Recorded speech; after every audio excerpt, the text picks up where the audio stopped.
بسم اللہ الرحمن الرحیم۔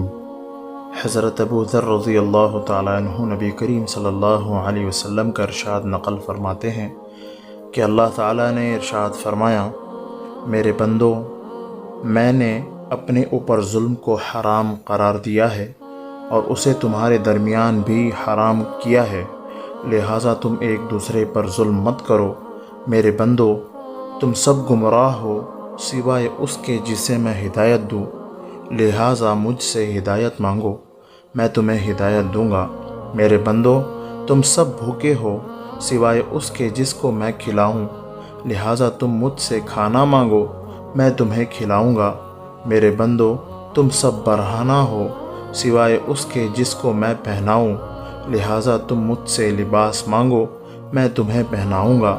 میرے بندو، تم رات دن گناہ کرتے ہو اور میں تمام گناہوں کو معاف کرتا ہوں، لہٰذا مجھ سے بخشش طلب کرو، میں تمہیں بخش دوں گا۔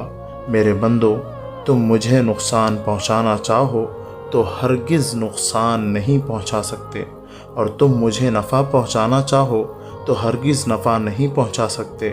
میرے بندو، اگر تمہارے اگلے پچھلے انسان اور جنات سب اس شخص کی طرح ہو جائیں جس کے دل میں تم میں سے سب سے زیادہ اللہ تعالیٰ کا ڈر ہے، تو یہ بات میری بادشاہت میں کوئی اضافہ نہیں کر سکتی۔ میرے بندو، اگر تمہارے اگلے پچھلے انسان اور جنات اس شخص کی طرح ہو جائے جو تم میں سب سے زیادہ فاجر و فاسق ہے، یعنی گنہگار ہے، تو یہ چیز میری بادشاہت میں کوئی کمی نہیں کر سکتی۔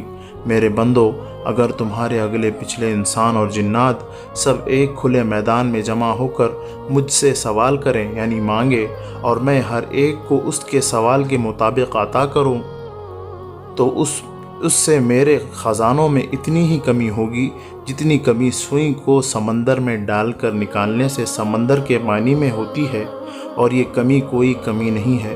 اسی طرح اللہ تعالیٰ کے خزانوں میں بھی سب کو دے دینے سے کچھ کمی نہیں آتی۔ میرے بندو، تمہارے اعمال ہی ہیں جن کو میں تمہارے لیے محفوظ کر رہا ہوں، لہٰذا تمہیں ان کا پورا بدلہ دوں گا۔ لہٰذا جو شخص اللہ تعالیٰ کی توفیق سے نیک عمل کرے تو اسے چاہیے کہ وہ اللہ تعالیٰ کی تعریف کرے، اور جس شخص سے کوئی گناہ سرزد ہو جائے وہ اپنے ہی نفس کو ملامت کرے، کیونکہ اس سے گناہ کا سرزد ہونا نفس ہی کے تقاضے سے ہوا۔